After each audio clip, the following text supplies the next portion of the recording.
सोचो, अगर तुम्हें कोई कह दे कि एक लड़की की मुस्कान ही मौत का जरिया बन सकती है, तो क्या तुम मानोगे? एक ऐसी लड़की जो सिर्फ अपना हाथ पकड़ने या एक छोटी सी चुंबन देने से किसी को मार दे। ये सुनने में फिल्मी लगता है, पर पुराने भारत की कहानियों में ऐसी औरतें काफी फेमस हैं। इन्हें कहा जाता था विष कन्या, मतलब पॉइजन मेडन या जहर से भरी हुई लड़की। विष कन्या की कहानी सिर्फ दंत कथा नहीं, इनका जिक्र कुछ सबसे पुराने और ऑथेंटिक इंडियन टेक्स्ट में मिलता है, जैसे अर्थशास्त्र जो चाणक्य ने लिखा था। और उनका मानना था कि दुश्मन को हराने के लिए किसी भी हथियार का इस्तेमाल किया जा सकता है, और उनके हथियारों में से एक था विष कन्या। अब सवाल ये उठता है कि विष कन्या बनी कैसे थी। अब तुम सोच रहे होंगे, क्या ये सच में एग्जिस्ट करती थी या सिर्फ कहानियों में थी? इसका जवाब सिंपल नहीं है, क्योंकि हिस्ट्री में ऐसे कई रेफरेंसेस हैं जहाँ लिखा है कि उनका यूज पॉलिटिकल एसेसिनेशन में हुआ। अर्थशास्त्र में लिखा है कि अगर जरूरत पड़े तो विष कन्याओं को दुश्मन के पास भेजो। मतलब चाणक्य ने इसे एक ऑफिशियल स्ट्रेटेजी माना था। अगर ये सिर्फ कहानी होती तो चाणक्य अपने राजनीति के बुक में इसका जिक्र क्यों करता? जैन टेक्स्ट में भी इसका जिक्र है। उन्होंने लिखा है कि विष कन्या के नजर और स्पर्श तक से लोग मर जाते थे। मतलब ये कहानी सिर्फ एक सिविलाइजेशन तक नहीं सीमित थी, बल्कि अलग अलग धार्मिक और सांस्कृतिक टेक्स्ट में मिलती है। अब अगर हम इस कॉन्सेप्ट को मॉडर्न एंगल से देखें, तो ये एक तरह का बायोलॉजिकल वेपन था। आज के टाइम में कंट्रीज न्यूक्लियर वेपन्स और साइबर अटैक्स से लड़ती हैं, लेकिन उस टाइम पे दुश्मन को खत्म करने के लिए सबसे इफेक्टिव तरीका था एक ह्यूमन वेपन, एक विष कन्या। सोचो, एक लड़की जो बचपन से इस तरह ट्रेन की गई हो, उसकी जिंदगी कितनी अलग होती होगी। वो नॉर्मल बच्चों की तरह खेल नहीं सकती थी, नॉर्मल दोस्त नहीं बना सकती थी, उनके लिए हर रिलेशन एक मिशन बन जाता था। और सबसे ज्यादा खौफनाक बात ये थी कि अक्सर उनकी जिंदगी छोटी होती थी, क्योंकि जहर उनके शरीर को धीरे धीरे खत्म कर देता था। और इसी वजह से विष कन्या का ऐसा नाम बन गया जो लोगों को सुनते ही डरा देता था। अब एक सवाल ये भी आता है कि अगर विस्कन्या इतनी खतरनाक होती थी, तो लोग उन्हें पहचानते कैसे थे? क्या उनके शरीर में कोई ऐसी खास बात होती थी जिससे लोग समझ जाते हैं? कुछ पुराने ग्रंथों में लिखा है कि विष कन्याओं की आंखों में एक अजीब सी चमक होती थी, और उनके शरीर में एक हल्का सा गर्म एहसास निकलता था। मतलब अगर कोई उनके बहुत करीब आए तो उन्हें एक अनयूजुअल हीट फील होती थी। इस बात को अगर साइंस के एंगल से देखें, तो हो सकता है उनके मेटाबॉलिज्म और इम्यून सिस्टम जहर की वजह से अलग बिहेव करते हों। लेकिन आम आदमी के लिए वो लड़की एकदम नॉर्मल लगती थी, सुंदर, कोमल और एकदम मासूम। और इसी वजह से उसकी पहचान करना मुश्किल था। यही उनकी असली ताकत थी। मतलब एक ऐसा हथियार जिसमें कोई तलवार नहीं, कोई तीर नहीं, बस एक मुस्कान होती थी। सोचो, दुश्मन राजा के दरबार में महफिल लगी हो, गीत संगीत चल रहा हो, सभी राजा महाराजा एक दूसरे को अपनी शान दिखाने में लगे हों। तभी एक नाचने वाली के रूप में आती है विष कन्या। उसके अंग से सुगंध आ रही हो, उसके हर अंदाज में नजाकत है। राजा उसे पसंद कर लेता है, और एक पल के लिए भी नहीं समझ पाता कि उसके सामने उसकी मौत खड़ी है। महफिल खत्म होने के कुछ ही वक्त बाद वो राजा बीमार पड़ जाता है। किसी को समझ नहीं आता कि क्या हुआ, लेकिन असली वजह थी विष कन्या। अगर इसको एक सिंपल एग्जांपल से समझे, तो जैसे आज के टाइम में कोई वायरस आता है, जैसे कोरोना, वो आग से दिखाई भी नहीं देता, लेकिन एक छोटी सी भूल, एक हैंडशेक, एक स्नीज, और सामने वाला बीमार हो जाता है। विष कन्या भी कुछ ऐसी ही होती थी, दिखने में नॉर्मल, लेकिन उनका टच ही वायरस की तरह डेडली होता था। अगर इसको दूसरे एंगल से देखें, तो रानियों और राजाओं की दुनिया में हमेशा साजिश होती थी। हर एक राजा को अपनी गद्दी के लिए दुश्मन के सामने करना पड़ता था। कभी कभी अपने ही परिवार वाले खिलाफ हो जाते थे, तो कभी पड़ोसी राजा। ऐसे में विष कन्या सबसे आसान वेपन थी। ना जंग का खर्चा, ना सेना की तलवार, बस एक लड़की को भेजना था, दुश्मन खत्म, और किसी को शक भी नहीं होता था। लेकिन इन कहानियों की एक डार्क साइड भी होती है। सोचो, एक छोटी लड़की को बचपन पे ही से ही पॉइजन देना शुरू किया जाता था। उसका बचपन खेल कूद में नहीं, बल्कि जहर निकलने में गुजरता था। जहाँ नॉर्मल बच्चे को दूध पिलाया जाता है, वहाँ विष कन्या को जहर के छोटे डोज दिए जाते थे। उसके शरीर का हर सेल उस पॉइजन को अपना पार्ट बना लेता था। ये सोचना भी कितना पेनफुल है। अगर इसे एक सिंपल एनालॉजी से समझें, जैसे एक लोहे के टुकड़ा अगर रोज थोड़ा थोड़ा पानी में गिरा दो, तो वो धीरे धीरे जंग लग जाता है। वैसा ही उन लड़कियों के शरीर के साथ होता था। जहर उनकी आइडेंटिटी बन जाता था, और यही उनका डेस्टिनी भी। ये इंट्रोडक्शन सुनते ही एक बात तो क्लियर हो जाती है, विष कन्या सिर्फ एक कहानी नहीं थी, वो एक स्ट्रेटेजी थी। वो एक ऐसा कॉन्सेप्ट था जहाँ सुंदरता को हथियार बनाया गया, और इसने पूरी राजनीति की तस्वीर बदल दी। आज भी लोगों को विष कन्या का नाम सुन के एक अजीब सा थ्रिल होता है, क्योंकि एक तरफ वो इतनी खूबसूरत होती थी कि सब उनकी तरफ खींचे जाते हैं, और दूसरी तरफ वो इतनी खतरनाक होती थी कि उनका एक टच ही मौत ला देता था। ये दोनों एक्सट्रीम से मिलकर एक ऐसी इमेज बनाती हैं जो दिमाग में चिपक जाती है। और इसी वजह से विष कन्या का जिक्र हर जगह होता रहा है, पुराने टेक्स्ट में, कहानियों में, और अब हमारे दिमाग के इमेजिनेशन में भी। अगर हमें समझना है कि विष कन्या सिर्फ एक अफवाह थी या सच में एग्जिस्ट करती थी, तो हमें पुराने ग्रंथों की तरफ देखना होगा, क्योंकि उनमें लिखी बातों से ही हमें अंदाजा होता है कि प्राचीन समय में सोसाइटी किस तरह सोचती थी और कौन से वेपन से स्ट्रेटेजीज यूज करती थी। सबसे पहला और सबसे इंपॉर्टेंट मेंशन मिलता है अर्थशास्त्र में। ये किताब लिखी थी चाणक्य ने, जो मौर्य साम्राज्य के मास्टरमाइंड थे। अर्थशास्त्र बेसिकली एक राजनीति की गाइड बुक थी। इसमें लिखा गया है कि एक राजा को अपने दुश्मनों से लड़ने के लिए कौन से वेपन से यूज करना चाहिए और उन्हें कैसे अपनी सुरक्षा करनी चाहिए। और इस अर्थशास्त्र में क्लियरली लिखा गया है कि विष कन्या को एक हथियार के रूप में यूज किया जा सकता है। मतलब ये कोई सिर्फ लोक कथा या कहानी नहीं थी, बल्कि एक पॉलिटिकल टूल था जो एक लेजेंड ग्रंथ में लिखा गया। अर्थशास्त्र में यह भी लिखा गया है कि अगर किसी दुश्मन राजा को सीधे सीधे मारना मुश्किल हो, तो एक विषकन्या को भेजना चाहिए। उसका काम होगा उस राजा को अपने जाल में फंसाना और फिर धीरे धीरे उससे खत्म कर देना। ये लाइन हमें ये सिखाती है कि विषकन्या को एक ट्रेंड एसेसिन के रूप में देखा जाता था। अब ये सवाल ये उठता है, चाणक्य जैसे महान ज्ञानी ने ऐसी बात क्यों लिखी होगी? अगर विषकन्या सिर्फ एक फेक कहानी होती, तो वो उसे अपना अर्थशास्त्र जैसा सीरियस किताब में क्यों लिखते? इसका मतलब ये है कि या तो ऐसी कहानियां सच में एग्जिस्ट करती थी, या कम से कम उनका आइडिया इतना स्ट्रॉन्ग था कि लोग उसे एक रियल पॉसिबिलिटी मानते थे। अब सिर्फ अर्थशास्त्र ही नहीं, जैन टेक्स्ट में भी विषकन्या का जिक्र मिलता है। जैन धर्म के ग्रंथों में लिखा है कि विषकन्या का स्पर्श या उनकी एक नजर भी इंसान को बीमार कर देती थी। मतलब वहां भी ये कॉन्सेप्ट इतना पावरफुल था कि उन्हें एक सुपर नेचुरल एसेसिन का रूप में दिखाया गया। इसी तरह कुछ पुराणों में भी इसका मेंशन मिलता है। पुराणों में लिखा गया है कि कुछ राजाओं ने अपने दुश्मनों को खत्म करने के लिए विष कन्या का इस्तेमाल किया।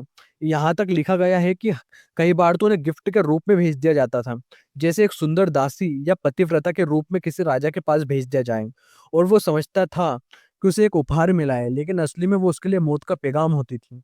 अगर इस एग्जाम्पल से समझे, तो एक समय था जब राज्य और गद्दी के लिए अपने भाई तक को मार दिया जाता था, तो दुश्मनों को खत्म करने के लिए विष कन्या को भेजने एक कॉमन सा वेपन बन गया। जिसे आज के टाइम में हम बायोलॉजिकल वॉरफेयर बोलते हैं, वैसा उस टाइम में विष कन्या होती थी। अब एक और इंटरेस्टिंग पॉइंट ये है कि विष कन्या का जिक्र सिर्फ इंडियन टेक्स्ट में नहीं मिलता, कुछ फॉरेन ट्रेवलर्स और उनकी लिखी कहानियों में भी इसके बारे में हिंट्स मिलते हैं। वो लिखते हैं कि इंडिया में ऐसी लड़कियां होती थी जिनका शरीर जहर से भरा होता था। ये चीज प्रूव करती है कि विष कन्या को कॉन्सेप्ट एक बड़ा र्यूमर या फियर फैक्टर था जो बाहर तक फैला हुआ था। अगर हम हिस्ट्री को ध्यान से देखें, तो विष कन्या का कॉन्सेप्ट बेसिकली तीन चीजों से कॉम्बिनेशन था। पॉलिटिकल्स का वेपन, राजा और वजीर यूज करते थे अपने एनिमीज को खत्म करने के लिए। फियर का सिंबल, लोग डरते थे कि कहीं कोई लड़की विष कन्या ना निकले। मिथ और रियलिटी का मिक्स, कुछ हद तक साइंटिफिक बेस और कुछ हद तक कहानी और एग्जैगरेशन। यहाँ एक सिंपल एनालॉजी समझें, जैसे आज के टाइम में लोग न्यूक्लियर बॉम्ब का नाम से ही डर जाते हैं, चाहे वो कभी यूज हो या ना हो। वैसा ही इफेक्ट उस जमाने में विष कन्या का नाम सुन के होता था। और एक इम्पोर्टेंट बात ये भी है कि विष कन्या सिर्फ एक ऐसी चीज नहीं थी, वो एक पॉलिटिकल स्ट्रेटेजी थी। क्योंकि राजा खुद बैटलफील्ड में नहीं लड़ते थे, उनके लिए सबसे बड़ा हथियार होती थी छुपी हुई साजिश, और विष कन्या उस साजिश का सबसे डेडली पार्ट थी। अब तक हमने देखा कि विषकन्या का जिक्र टेक्स्ट में कहाँ-कहाँ मिला, लेकिन अब सबसे इंटरेस्टिंग बात है उनके एक्चुअल यूज के एग्जांपल्स। हिस्ट्री और दंत कथाएं दोनों में ऐसे केसेस लिखे गए हैं जहाँ विषकन्या को एक हथियार के रूप में दिखाया गया। सबसे फेमस कहानी है चाणक्य और नंदा डायनेस्टी की। ये कहानी ज्यादातर लोगों ने सुनी होगी, पर इसका एक हिडन एंगल भी है। चाणक्य ने जब चंद्रगुप्त मौर्य को सम्राट बनाने का प्लान बनाया था, तब उनका सबसे बड़ा दुश्मन था नंदा डायनेस्टी का राजा धनानंद। चाणक्य डायरेक्टली उससे लड़ाई में हारा नहीं सकते थे, क्योंकि उसके पास बड़ी सेना थी, इसलिए उन्होंने अपने दिमाग का यूज किया। कहा जाता है कि चाणक्य ने एक विषकन्या को ट्रेन किया और उसे नंदा डायनेस्टी के राजा के पास भेजने का प्लान बनाया। प्लान ये था कि वो लड़की अपनी खूबसूरती से राजा को अपना बना लेगी, और फिर उसके टच या उसके साथ एक राज गुजारते ही राजा की मौत हो जाएगी।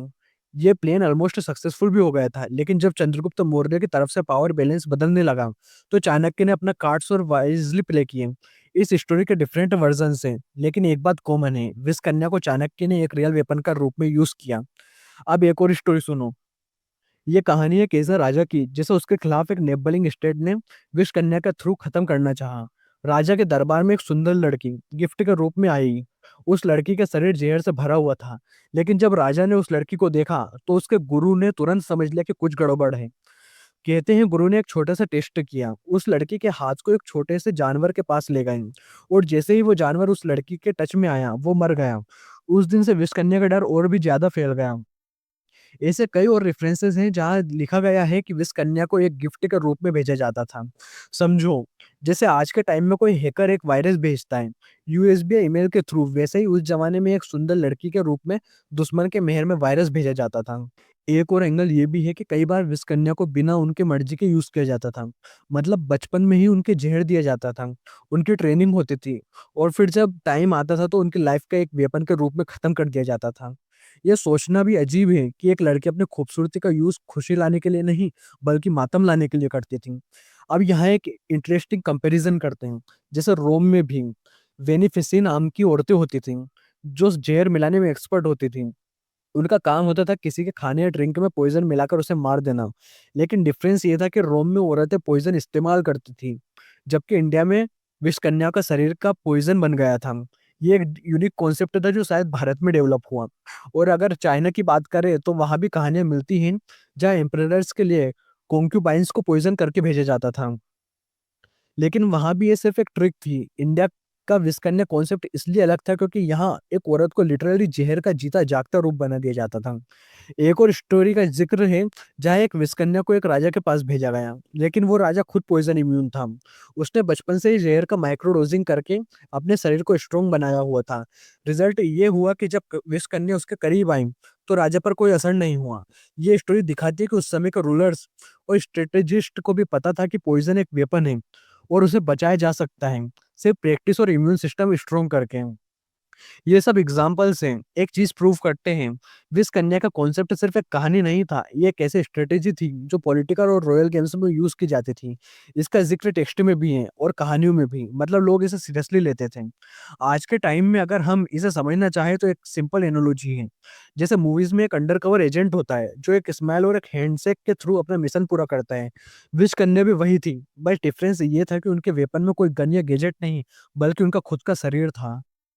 अब सवाल ये उठता है, क्या सच में एक लड़के का शरीर पॉइजन से भरा जा सकता है? क्या ये सिर्फ एक कहानी है या फिर इसके पीछे कोई साइंस छुपी है? सबसे पहले एक टर्म समझते हैं, मिथ्रिडेटिज्म। ये एक एंशिएंट प्रैक्टिस है जिसे लोग अपने शरीर के जहर से छोटे-छोटे डोजेस देकर इम्यून बनाने की कोशिश करते थे। इसका नाम पड़ा था मिथ्रिडेट्स सिक्स्थ यूपिटर के नाम पर, जो एक ग्रीक का राजा था। कहते हैं उसने एक सालों तक अपने आपको जहर की माइक्रो डोजिंग दी। उसका शरीर पॉइजन का आदी हो गया। एक टाइम आया जब उसने खुद अपना जीवन खत्म करने के लिए जहर खाना चाहा, पर उसके ऊपर जहर का कोई असर ही नहीं हुआ। यही आइडिया इंडिया में भी था। जब विष कन्या को बचपन से छोटे डोजेस में पॉइजन दिया जाता था, तो उनका शरीर उस पॉइजन के साथ एडजस्ट कर लेता था। मतलब उनकी बॉडीज इम्यून बन जाती थी। जैसे आजकल वैक्सीन का काम होता है, एक वायरस का छोटा पार्ट बॉडी में डाला जाता है ताकि इम्यूनिटी डेवलप हो। सेम चीज पॉइजन के साथ भी पॉसिबल है। अब ये समझते हैं कि अगर एक लड़की की बॉडी पॉइजन इम्यून हो गई तो क्या वो खुद डेंजरस बन गई? आंसर है हाँ, कुछ केसेस में पॉसिबल है। एग्जाम्पल के लिए अगर उनके थूक, पसीना या खून में पॉइजन के रेसिड्यूज आ जाएं तो जो भी उनके टच में आता है वो वॉर्म एक्सपीरियंस कर सकता था। इसका एक रियल लाइफ एग्जाम्पल देखते हैं। अफ्रीका में एक फ्रॉग होता है, पॉइजन डार्ट फ्रॉग। ये छोटा सा फ्रॉग इतना टॉक्सिक होता है कि सिर्फ उससे टच करने से भी इंसान की मौत हो सकती है। उसके स्किन से एक न्यूरोटॉक्सिन निकलता है। अब सोचो, अगर एक फ्रॉग अपनी स्किन से डेडली बन सकता है तो क्या इंसान को आर्टिफिशियली पॉइजन से ट्रेन करके वैसा बनाया जा सकता था? ये आइडिया ही विष करने का आधार लगता है। अब कुछ लोग बोलते हैं कि इंसान का शरीर इतना पॉइजन एब्जॉर्ब नहीं कर सकता। अगर बचपन से पॉइजन दिया भी जाए तो या तो वो मर जाएगा या फिर उसके लिवर और किडनी फेल हो जाएगा। ये भी सही है, लेकिन अगर केयरफुली और मेजर्ड डोज दिया जाए तो सर्वाइवल पॉसिबल है। ये एक तरह का टॉक्सिक टॉलरेंस है। आज के टाइम में भी ऐसा एक रेयर केस हुआ है। एक डॉक्टर ने रिकॉर्ड किया था कि एक पेशेंट जो रेगुलरली अपने मेडिसिन से ओवरडोज करता था, उसका शरीर एक लिमिट तक टॉलरेट करने लग गया। दूसरे पेशेंट के लिए वही डोज घातक होगा, पर उसके लिए नॉर्मल बन गया था। मतलब साइंटिफिकली ये पॉसिबल है कि कोई इंसान अपने शरीर को पॉइजन रेसिस्टेंट बना सकता है। लेकिन एक बड़ा डाउट ये है कि क्या विस्कन्या खुद किसी और को पॉइजन कर सकती थी, वो भी सिर्फ टच से?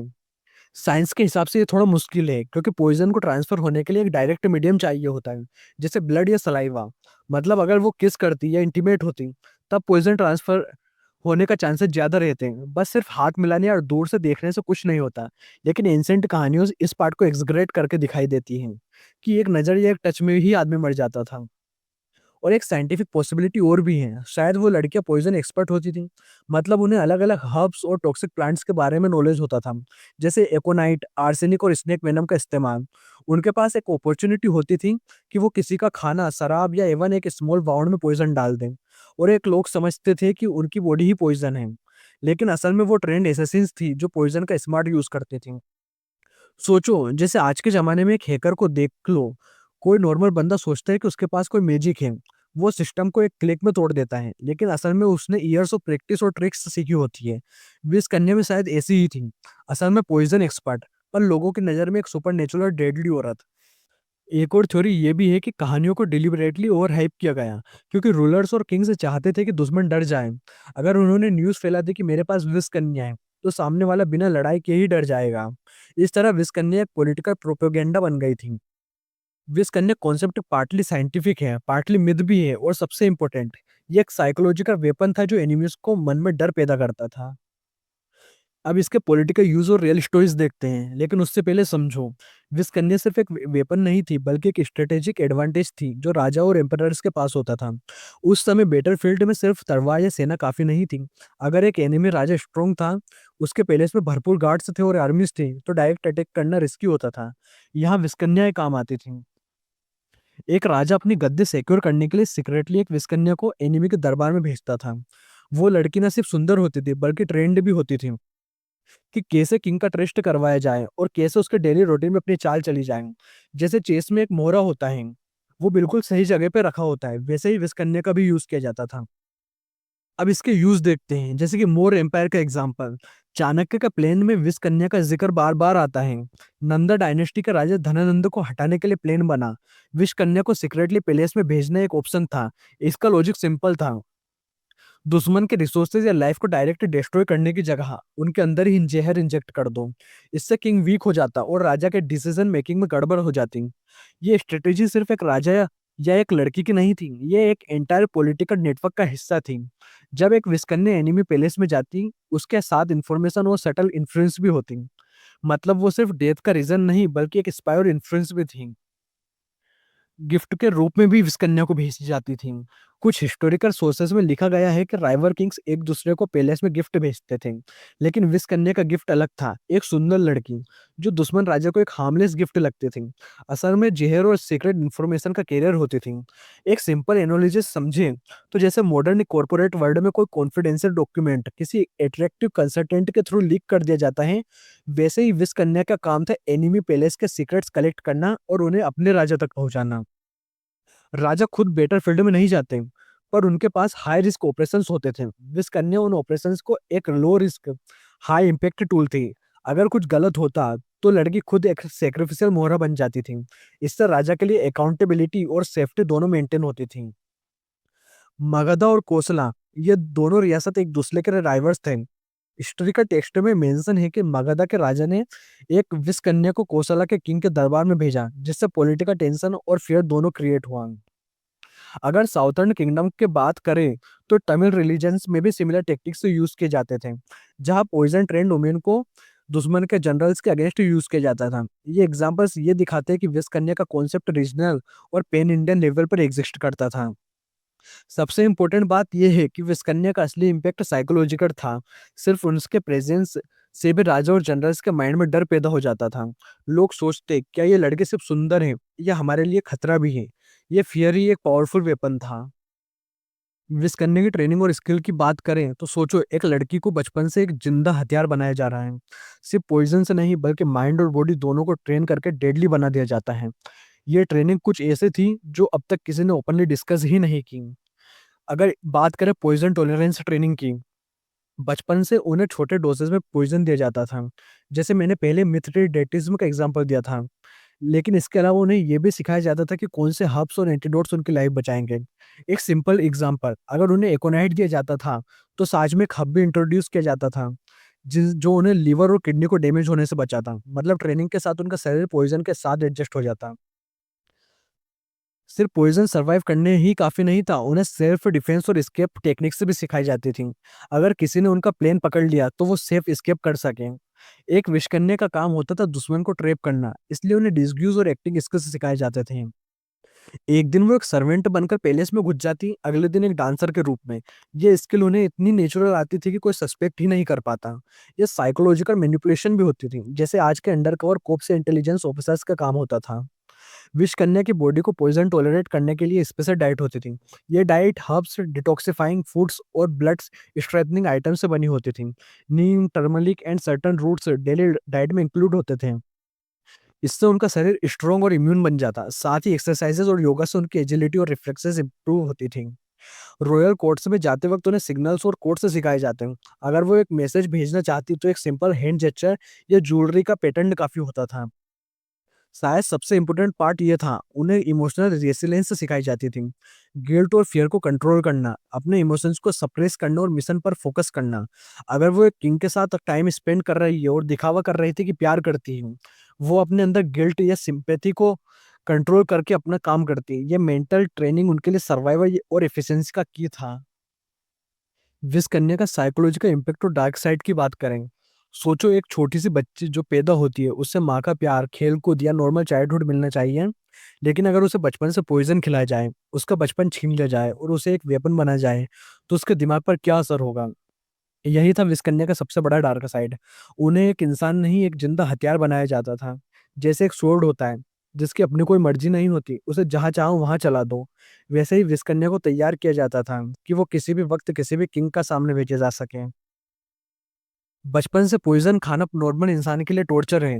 हर दिन एक स्ट्रगल होता होगा, कभी तेज बुखार, कभी उल्टी, कभी खून उलटना। बहुत सारी बच्चे शायद इस ट्रेनिंग में ही मर जाती होंगी। जो बच जाती उनका दिमाग भी पॉइजन और दर्द के साथ ग्रो करता था। सोचिए एक छोटी सी लड़की को जब खिलौना चाहिए तो उससे जहर दिया जा रहा हो। यही सबसे पहला साइकोलॉजिकल ट्रॉमा था। नॉर्मल लड़की अपना सपने देखती है, शादी, परिवार या अपना फ्यूचर, लेकिन विश कन्या के पास ये सब ऑप्शंस ही नहीं थे। वो एक इंसान के रूप में पैदा होती थी, लेकिन पलती एक एसेसिन के रूप में थी। उन्हें अपना नाम, अपनी पहचान, सब कुछ खोना पड़ता था। एक लाइन में बोलो तो वो इंसान कम और जहर ज्यादा बन जाती थी। विश कन्या का सबसे बड़ा वेपन माना जाता था उनकी खूबसूरती। जैसे ही वो जवान होती, उनका चार्म और ब्यूटी एक जादू बन जाता और उन्हें ट्रेन किया जाता था कि वो अपनी ब्यूटी का यूज करके दुश्मन को फंसाएं। मतलब एक तरफ वो खुद भी इंसान होती थी जो इमोशंस फील करती थी, पर उन्हें अपनी फीलिंग्स दबानी पड़ती थी।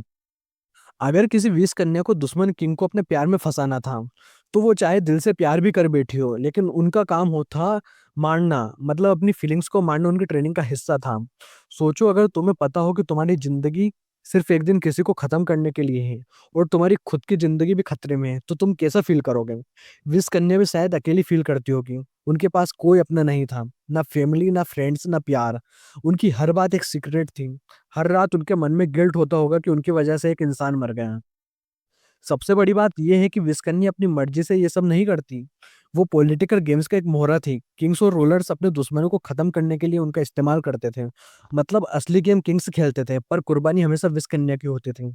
वो अपना जीवन खुद के लिए नहीं जीती थी, बल्कि किसी और के पॉलिटिक्स के लिए जीती थी।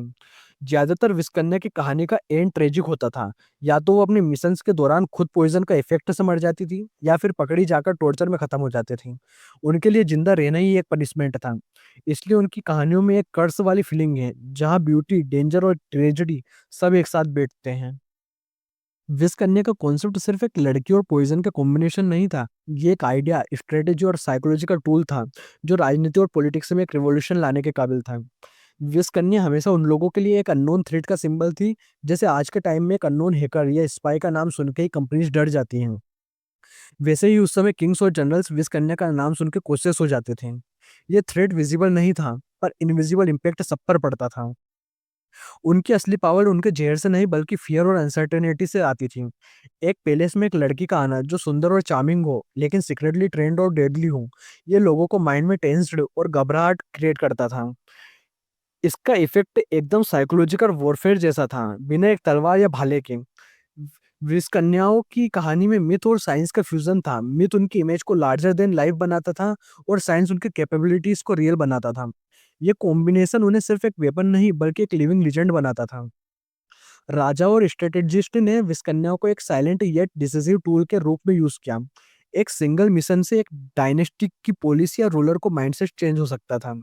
ये एक ऐसा टूल था जिसे डायरेक्ट वॉर के बिना भी पॉलिटिकल डोमिनेंस सिक्योर करने के लिए डिप्लॉय किया जा सकता था। विश करने की कहानी सिर्फ पावर और स्ट्रेटेजी नहीं दिखाती, बल्कि ह्यूमन कॉस्ट और ट्रेजेडी भी दिखाती है। बचपन से ट्रेन की गई, इमोशन सप्रेस किए गए और अपनी आइडेंटिटी खो दी गई। इसलिए ये कहानी सिर्फ थ्रिल नहीं बल्कि एक वार्निंग भी है कि एक्सट्रीम पावर के पीछे कितना दर्द और सेक्रीफाइस होता है।